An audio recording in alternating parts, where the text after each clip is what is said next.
This is Leslie Terebessy, and this video is about a paper that I'm preparing currently. And the paper is entitled How Exegesis Was Tainted by the Adoption of a Problematic Approach to Exegesis. Now, that title is a bit long and perhaps can be shortened, but anyway, the paper is about how certain assumptions were made when the exegetes approached the Quran in order to understand it better. And these assumptions, which were part of the methodology, have in fact had a reverse effect actually on the understanding of the Quran. I am referring specifically to the assumptions that the Quran contains ambiguous verses. That's one assumption, which is not validated by the revelation, by the way. The second assumption is that the Quran also contains what are sometimes called contradictory or inconsistent verses, and that assumption is also not validated by the Quran. The Quran declares itself to be a clear book, Haza Kitabul Mubin, and also a book that is complete, comprehensive, fully detailed, and without any crookedness. You can find these references in a paper or actually very easily online as well. So now, what happened as a result of these assumptions in the methodology of exegesis? The reason for these assumptions was actually simply that exegetes began to feel, for some reason, they adopted the point of view that reason or human rationality is somehow unsuitable for understanding the revealed Word of God or revelation.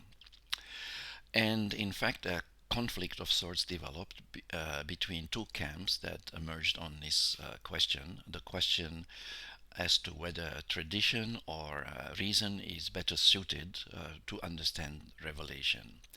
These two camps are known as the Rationalists on the one hand, who advocated the use of reason, while the other camp consisted of the so-called Ahlil Hadith, or the traditionists, who preferred to refer to tradition in order to understand revelation better.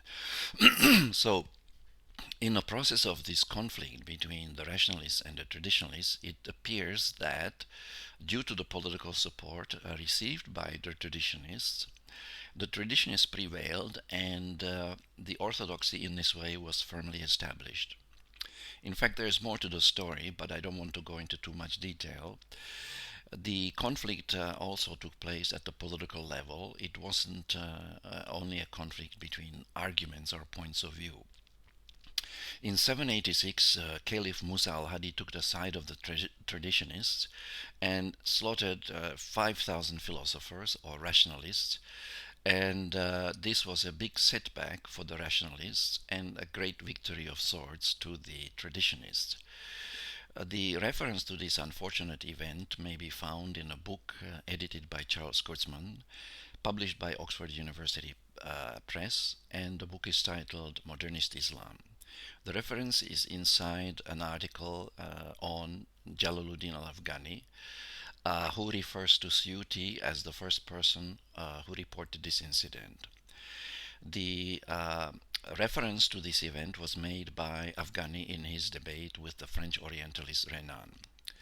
So this is how, as it were, reason was put on the back burner and tradition became very prominent at this time in history. And in fact, this was the time when the collection of the hadiths progressed quite strongly and firmly, and many of the hadith collections were being established during this period.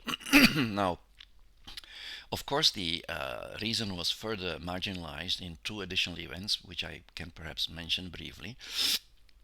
The first of these additional events was the alleged closure of the gates to Ijtihad, which happened around the year 1000. And secondly, the backlash against reason also took form of the declaration by Imam al-Ghazali that the philosophers were basically heretics because they departed from certain basic tenets of revelation according to him.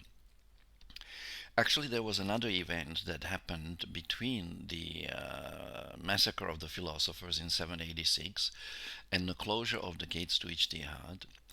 And this was the time of the so-called Mihna or Inquisition, when there was a discussion on whether the Quran was created or whether it was eternal. Now, initially, this was in the 9th century. Initially, the rationalists held the upper hand, and they in fact persecuted the traditionists and tried to enforce the view that the Quran was created. However, in I believe it was 849, the Caliph Mutawakkil reversed the policy of upholding the createdness of the Quran and went on the offensive against the rationalists. And in this period, once again, the rationalists were persecuted, fired from their jobs, in some cases killed, and had their books burned, and many other nasty things happened to them. You can find out details about this event in a book by Pervez Hoodboy, a Pakistani scientist. And the book is called, the title of the book is Islam and Science. This book is, by the way, available for free online in PDF format.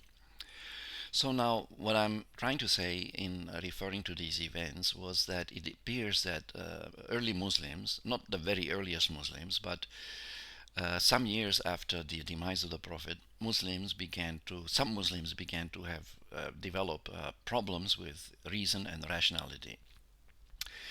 They prefer to turn to tradition. In fact, there is one hadith, a tradition, according to which the Prophet allegedly said that whoever uses his reason to understand the Quran is committing an act of kufr. Now, the reference to this hadith may be found in an article by Adis Duderija, which is online on the academic website called Academia. And the title of the article is Neo-Salafism, the case of Abu Amina Bilal Phillips. So, as you can see, this hadith itself reinforced the perception that it was somehow wrong to use your reason to understand revelation. Muslim ulama tended to later, subsequently, to identify the use of one's reason with following hawa, or ahwa in the plural, which means following one's desires. And they even, interpreted the Arabic term hawa, as meaning capricious opinion. However, this means, in other words, that whoever was using his reason to express himself or herself about the Quran was, in fact, doing little more than following his or her capricious opinion. However, when we look into the dictionary and look up the word hawa in an Arabic English dictionary, we find that none of the connotations of the word hawa contains or consists of the term opinion. The connotation of opinion was simply attached by the ulama to the word hawa, and in that way I fear they somewhat distorted the meaning of this Arabic word. Because, as I said, the Arabic word hawa just means basically instinct. It means following one's, caprice. Yes, it does mean caprice. It means following one's desire, that too, but there's no connotation of opinion. In other words, it doesn't have any intellectual connotation. But so in this way, the ulama discourage people from, in fact, using their reason in understanding revelation. They basically argued that if we want to understand the revelation of the Quran, we need to refer to the ahadith, or the traditions of the Prophet, as recorded mainly in the 6 collections of the so-called Sahih collections of the prophetic traditions. So now this perception that we need to refer to the traditions to understand the Quran, of course, had serious implications on our understanding of the Quran, because we began to view and understand the Quran through the eyes of narrators who narrated to us these traditions. We need to remember that the prophetic traditions, even though they are presented as the quote-unquote words of the Prophet, are in fact the words of the narrators. There are no verbatim traditions to my knowledge, meaning that they represent the exact words of the Prophet. All or nearly all traditions are in fact paraphrases of the many transmitters that participated in the process of transmitting the words of the prophet allegedly heard by the person who first reported the tradition and then relayed to other people through the process of narration through what are called chains of narrations or isnad in Arabic. So that was one problem with adopting tradition as the lens through which we understand the revelation. But there are other problems as well. As we know, in traditional usul fiqh, or the roots of the jurisprudence, the Quran occupies the uppermost place. It is then followed by the Sunnah or the Ahadith, or what I call traditions. And by the way, Imam al Shafi basically conflated the meaning of the term Sunnah of the Prophet with the Ahadith. So, in this ranking, which was actually his ranking, or it is at least attributed to him, the Quran occupies the uppermost place and is followed by the Sunnah or the traditions. In a third place, we find the consensus or agreement of the ulama or ijma, and in a fourth place, we find a reason or reasoning, or perhaps more precisely, juristic reasoning known as ijtihad. So, in jurisprudence, the ranking of the roots of the Sharia was firmly established with the Quran being in the uppermost place, and which was then followed by the Sunnah or the tradition. Not so in exegesis, however. It appears that in exegesis, or what we call tafsir of the Quran, this ranking was changed. There was actually, in fact, a reversal of the rank between the Quran and the tradition, or between revelation and tradition, whereby tradition was placed in the uppermost place and the revelation or the Quran was placed under it. And this idea that the tradition judges or explains revelation was in fact expressed in a maxim that is popular among exegetes. And the maxim says that it is the tradition that judges the revelation. In Arabic, the statement says, As-Sunnah Qadiya ala Quran. So now this statement, Sunnah judges the Quran, clearly puts tradition above revelation. So now my question is this reversal of the authority of revelation and tradition consistent with the traditional ranking of the roots of the Sharia? That's one thing, which it clearly is not. But even more importantly, is this reversal of the ranking of the revelation and tradition, is it consistent with the teaching of Tawheed, where Allah Ta'ala or God is placed in the uppermost position, and everything else, including the narrations of the transmitters, who are basically human beings and who are not even prophets themselves, are placed under the authority of the revelation. So these are two problems that I see with using tradition as the lens through which we evaluate, revelation. But there's a third problem. Many ulama, perhaps most of them, acknowledge that the collections of the traditions are not perfect, and that there are many confusing and even contradictory traditions that themselves require a significant degree of clarification. So we may well ask, how is it possible that documents which contain, or narratives that contain significant,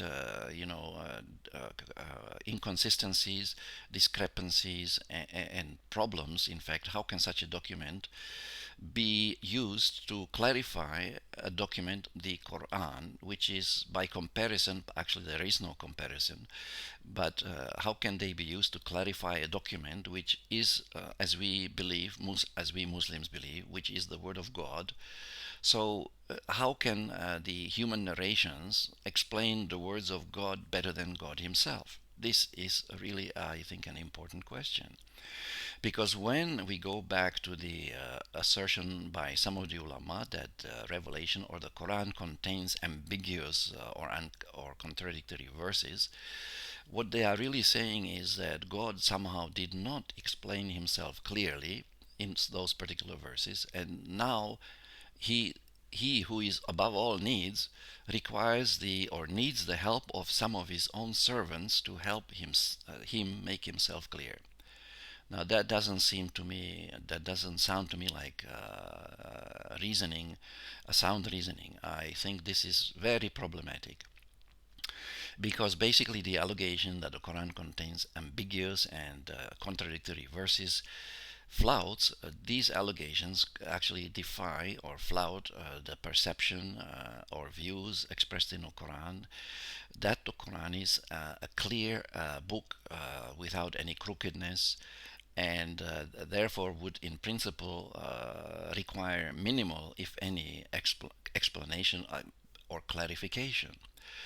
So now the as I mentioned, the characterization of the Quran as containing ambiguous and contradictory verses, moreover, runs counter to the perception that the Quran is perfect, that it is flawless, and that it is inimitable.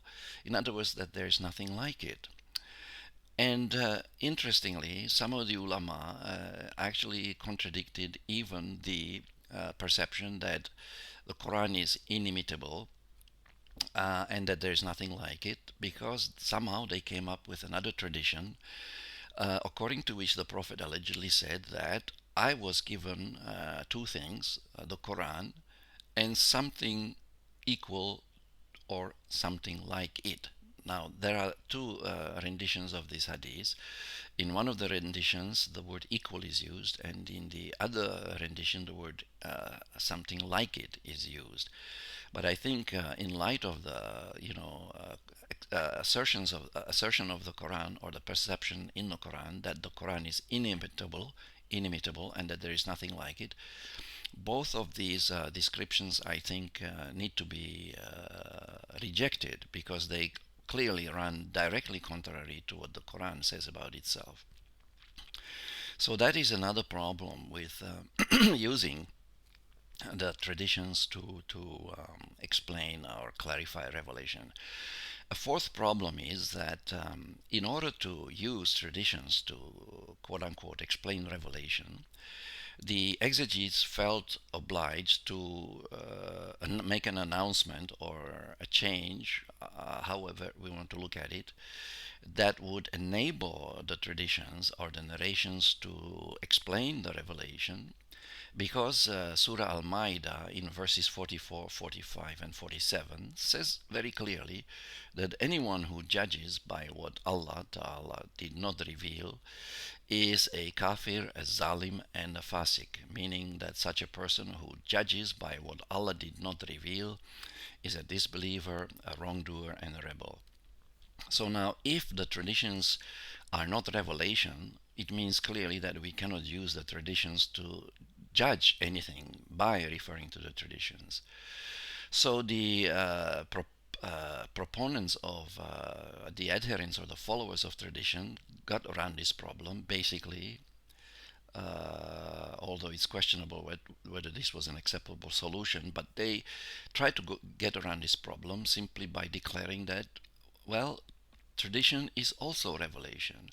So they made a declaration that the Sunnah is a second, and that is also a revelation, and they called it the second revelation. And in this way, they came up with the concept of dual revelation. In Arabic, is known as wahi ayn. So once they designated the traditions, the prophetic traditions, as revelation, they felt justified in using them to explain or judge the Quran or revelation. But I think there are still doubts about this approach because, once again, as I mentioned earlier, the moment you place the tradition in a position of judging revelation, you have already reversed the ranking or the relationship between the Quran and Sunnah, and thereby you have violated, in fact, the traditional ranking in jurisprudence of the sources of the Sharia, because you have placed the tradition or the Sunnah above the Quran or revelation, and that should not happen because it appears to violate also another principle of jurisprudence, which is the principle of Allah's sovereignty.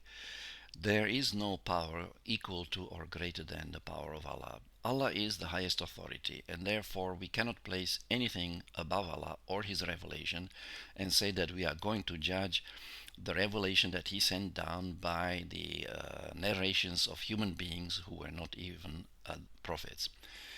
And perhaps one final point that I can mention, which is that it appears that the Prophet himself prohibited the collection of traditions for fear that they could be mixed up with revelation. There are some allegations that he later permitted the recording of the hadith, but I believe that if you survey the literature on the subject, the evidence that he prohibited the writing of the hadith outweighs the evidence that he actually later reversed himself and permitted the collection of the traditions. And one last final point, if we look into the Quran, we find a similar prohibition on adding to revelation, and this prohibition is found in Surah 69, Al-Haqqa, which means the truth or the reality, and the prohibition is found in verses 44 to 46, where the Prophet is warned against adding to the words of Allah any words of his own in the name of Allah. And he is even threatened that if we were to do so, Allah would take him by his right hand and cut off his artery. So this seems to me to be a very strong prohibition of adding to revelation by anyone, not only the Prophet. If something was prohibited for the Prophet in this way, clearly it is also prohibited for everyone else. But I should note, of course, that the Prophet never added to revelation. It was the people who came after him who added these traditions to the Quran and declared them to be even not just revelation, but even equal to revelation. Now, that to me is highly problematic because it seems to challenge the doctrine, as I said, of the inimitability of the revelation. We know that the traditions were fabricated on a mass scale, so it was not difficult to imitate the traditions, but so far no one has succeeded in imitating a revelation. However, this process of designating the traditions as a revelation could even be seen as an attempt, intended or not, as an attempt to fabricate revelation. Now we have seen that in the past the fabrication of traditions was a very serious problem. But how much more serious is the problem of the fabrication of revelation? Thank you.